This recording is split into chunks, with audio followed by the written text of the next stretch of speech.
We're driving a 2023 Genesis G90. It's all new for 2023. Coming up, my daughter is going to review the back seat. But first, information explosion.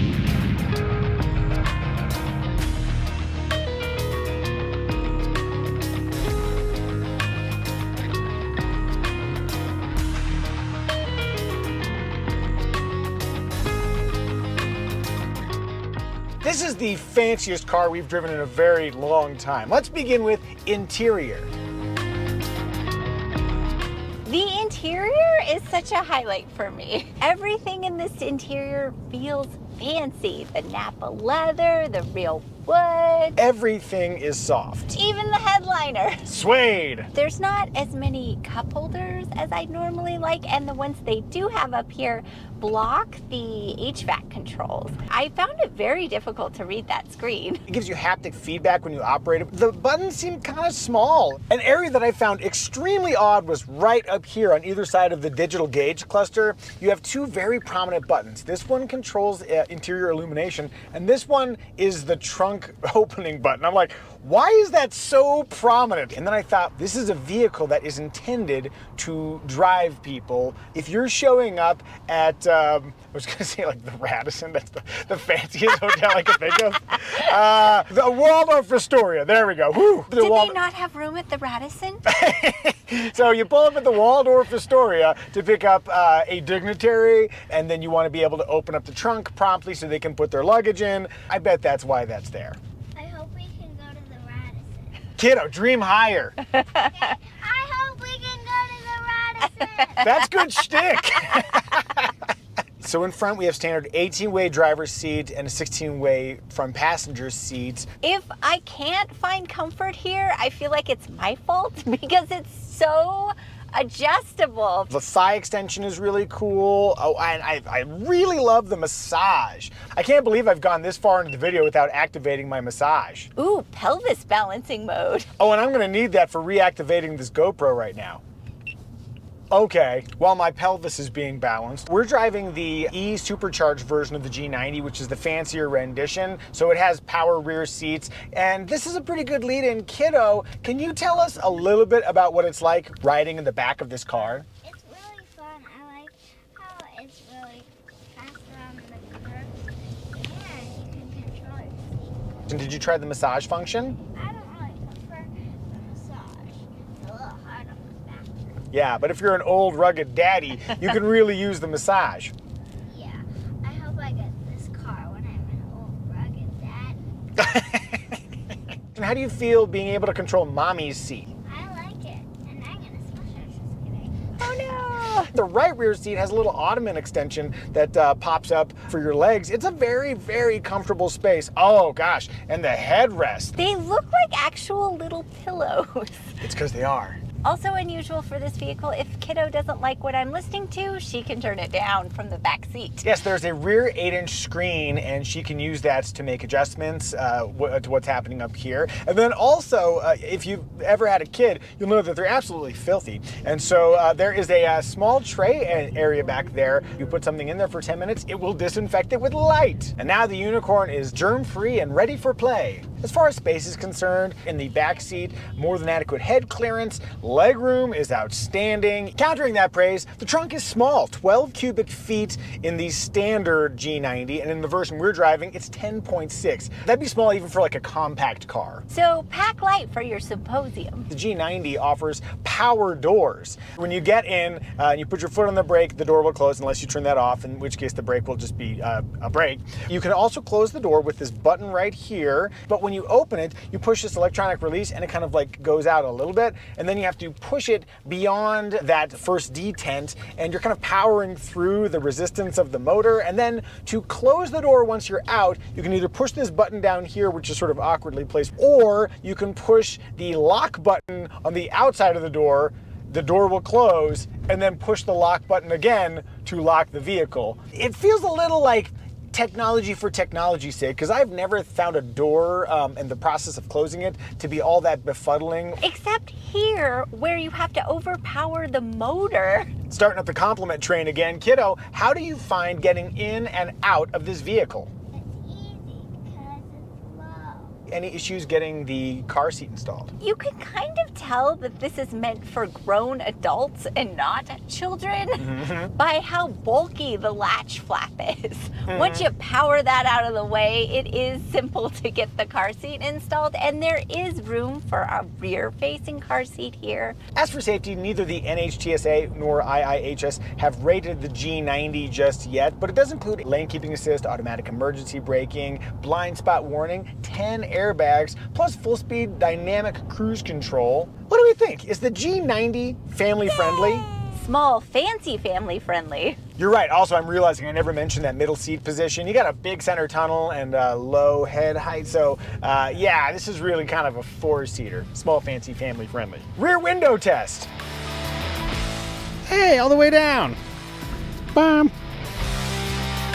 Armrest test. And by the way, this vehicle might be the perfect vehicle to test my armrest because it is made to be driven in the chauffeur-like 8 and 4 driving position, which I use when I cruise. Outboard, lovely materials, firm but yielding. Inboard, there's like a plastic support under there, and that's really messing up my inboard arm comfort. I'm gonna go 90% outboard, 55% inboard. Hey! Would you like to see more videos like this where we review cars as a family, plus the occasional helicopter adventure? If so, you are welcome to subscribe. Style! This looks like a car you're meant to be driven in. It's so... stately. That is the word I was going to use. But And then- dignified, like for dignitaries. So you've got the G-Matrix grille design, which I think looks great. You've got the two-line lighting motif, which is signature Genesis, and I think is fantastic looking. We like the look of the G90, but what do you think? Do you like the look of the G90? If so, tell us in the comment section. One last style note. Do you like the style of the shirt I'm wearing? It's made by Blipshift. They create short-run, automotive-themed apparel, and I've been wearing Blipshift for years, and now they're a sponsor of the channel. If you would appreciate a shirt like this one, click the link in the description below. New customers can save 20% using the coupon code Micah. Blipshift! Onward to In Motion.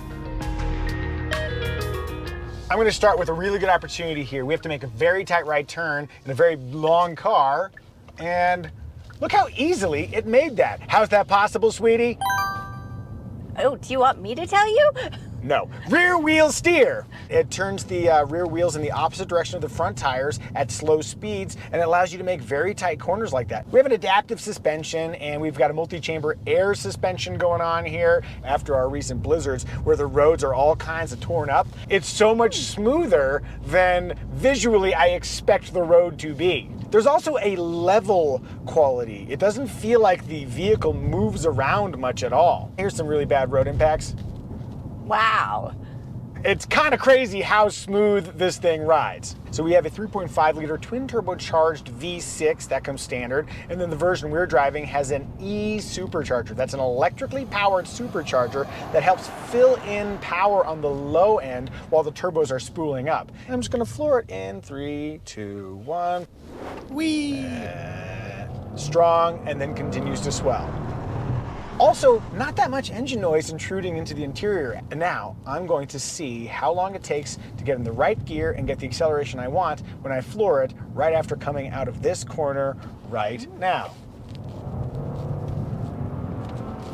So a little hesitation to get the downshift I wanted, but eventually it got there. I'm gonna quickly put it into sport mode. It doesn't really enhance driver engagement for me. Is it because you don't feel the road and hear what's happening as well? Oh gosh, you are getting good at your job. That's right, there is something about being so disconnected from the environment through which you are driving that saps some of the fun out of the equation. But the purpose of the vehicle is to hide the road and to hide the outside world. I mentioned drive modes. Eco mode, which I always avoid, comfort, which is normal, and then I'm gonna hold this, and now we are in chauffeur mode. And one observation I had, a critique of the G90 was that for a vehicle where you're meant to drive people, I had a hard time with the brakes. They were a little bit grabby for my taste. And then I realized that you can adjust that to a sport mode or a comfort mode or a chauffeur mode. So now that we're in chauffeur mode here, everything in the vehicle is adjusted for maximum rear seat comfort. You know, from a driver perspective, I always aim for a chauffeur-like experience, you know, with smooth steering inputs. Do you? I do! Sorry, sweetie. Don't contradict me in front of them. When I'm not trying to haul. Okay, what is that? I aim for maximum smoothness. You'll notice it every time I try to come to an extremely smooth stop. Let's see if I can come to the ultimate chauffeur smooth stop. Wow. I got a wow out of her. All right, even I'm tired of listening to me talk. Let's see how Evie feels driving the G90. Evie's driving. Question number one, how's visibility? This is a little bit intruding into my field of vision, and I cannot see over my left shoulder at all because I ride pretty close to the steering wheel because I'm short. But I will say, at least having the A-pillar here gives you another opportunity to appreciate the beautiful suede headliner. You noticed I kept touching it when I was talking about it. Yeah, and I don't like the visibility here. It's a little bit restrictive. Oh. Yeah. Floor it. Whee! And now don't floor it. Do you feel like you've got enough power there, sweetie? That's plenty. No more, thank you. Is it accurate to say you feel pretty comfortable behind the wheel? Because it was like, you seem pretty casual over there for a car that's like right about $100,000. Well, I've been driving it around today. I kind of got used to it. Very good. Well, she's gotten used to it. I'm getting back in the driver's seat. Overall, if you want a vehicle that's very comfortable to drive or be driven in, the G90 can do that very well. Moving on to emotion factor. What's the emotion here? I was going to say it's that you've made it because everything in here is so luxurious and fancy, but it's also constantly telling you that this is a car that you're meant to be driven in because the back seat is so fancy. If you don't have a chauffeur, then it's kind of like, well, then maybe you feel like you're lacking something, even though you've made it to the point where you can spend an extreme amount of money on your vehicle. That is a really interesting observation, sweetie. So, the hedonic treadmill? Is that the emotion? If you don't know what that is, feel free to Google it. But the key takeaway is that this is a very luxurious vehicle, and I do think it exudes by design that sense of luxuriousness. What it does lack is some of that Germanic pedigree. If you're driving a BMW or a Mercedes-Benz, people just sort of know like, it's a fancy car. If you're like, I just bought a Genesis, people may not know what that means. Countering that, I kind of like an unexpected choice, and I know some other people do, but what do you guys think? Are you feeling emotionally drawn to buy a G90 of your very own? If you are, you may need to sell your current car first to pay for your chauffeur. If you're curious what your current car is worth or how much you should pay for a G90, click the Kelley Blue Book pricing link in the description below. We march forward to remarks! Remark number one, Flying Eyes sunglasses, you can bend them like this. They are the most comfortable, most durable eyewear we've ever experienced. Evie wears them in her daily life, and I wear them in the helicopter. If you're in the market for eyewear and you want to help support our channel, that link in the description will take you to Flying Eyes, and you can save 10% using the promo code Micah, Flying Eyes. And here's what they look like on me. Remark number two, infotainment. We have a 12.3-inch screen, high and wide, very close to driver's view. I primarily used it as a touch screen. It's so large and I was so far from it that I had trouble getting from segment to segment. It is a bit of a reach up there, which is why you can use this knob down here. It looks great, and the way it's organized is really easy to use. The 360 cam offers a ton of views, and I find it very, very useful. Apple CarPlay and Android Auto come standard. Strangely, it is the wired version, not the wireless version. And then over here, we've got another 12.3-inch screen for the driver information display. I think it's all very clear and vivid. Oh, and I don't want to forget that just like some of the other Hyundai and Kia products we've experienced, the Genesis G90 can be controlled remotely if you want to get it into or out of a tight parking spot. 3 more bits of technology. You can use your phone as a key or even your Apple Watch to get into your vehicle so you don't have to bring a fob with you. There's a biometric fingerprint reader down here that you can use use to start the vehicle. And then the G90 includes Highway Driving Assist 2, which will keep you in your lane and automatically keep a distance between you and the vehicle ahead. You can even use the turn signal and it'll make its own lane change, but you do have to keep your hands on the steering wheel. And I did find some of those steering corrections to be a little bit notchy, which I think is counter to the very smooth steering nature of the G90. And now we have to talk about the mood curator. Kiddo, do you want to see something weird and cool? Here goes Care. Ooh, Mama gets a massage with Care. Oh, the mood curator is giving us a little piano action. My massage is now functioning. It's closed off the rear shades. Lights are purple. So the mood curator can change many parameters to create a vibe in the vehicle. It even includes 2 fragrances in here. Let's do comforts just to round it out. Relaxing atmosphere and relaxing music. It's what's making me feel a little sad. What have I done with my life? Here I am at the Radisson for my business symposium.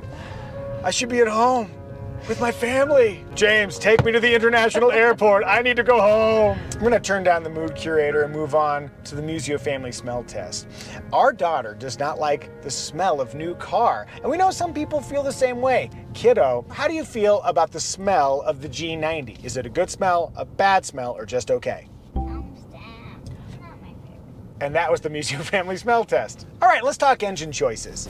The standard engine is a 3.5-liter twin turbocharged V6. The version we're driving is basically the same engine with a 48-volt E supercharger attached to it. With either engine, all-wheel drive comes standard, and I'll mention that there's a 10-year, 100,000-mile powertrain warranty. Sweetie, Yes. can I give you a trim recommendation? Sure. Our trim recommendation is which trim will give you the essential features you would regret not getting, but at the lowest possible price. We're gonna recommend the $88,400 base trim. It includes Napa leather seats, power heated, ventilated, massaging front seats, heated rear seats, real matte wood trim, and smart key access. Yes, the E supercharged trim is fancier, but unless you're hauling dignitaries around, the base trim is just fine. Luxury tier full-size sedan competitors include the Audi A8, BMW 7 Series, and Mercedes-Benz S-Class, and when comparably equipped, they're all much more expensive than the G90. Perhaps a better competitor is the Lexus LS, which is a less pricey alternative to the G90. Sweetie, this mood curator has really reminded me that you've been my rock through all these years. Cool. If we missed any remarks, please tell us in the comment section. Synopsis. Okay, enough of that mood stuff and the genuine emotions. In thinking about the essence of the Genesis G90, it provides an amazing experience, but you might look at some of its competitors and feel a little bit inferior. To me, it is the Robinson R44 helicopter of full-size luxury sedans. Sure, I'd like an MD500, but realistically, the R44 is all the helicopter we need, and also all the helicopter we can possibly afford. Family, I think we've done a good job luxuriating in the Genesis G90. May I have a 5, and 5, and you can get your high five. Bam! It's fancy.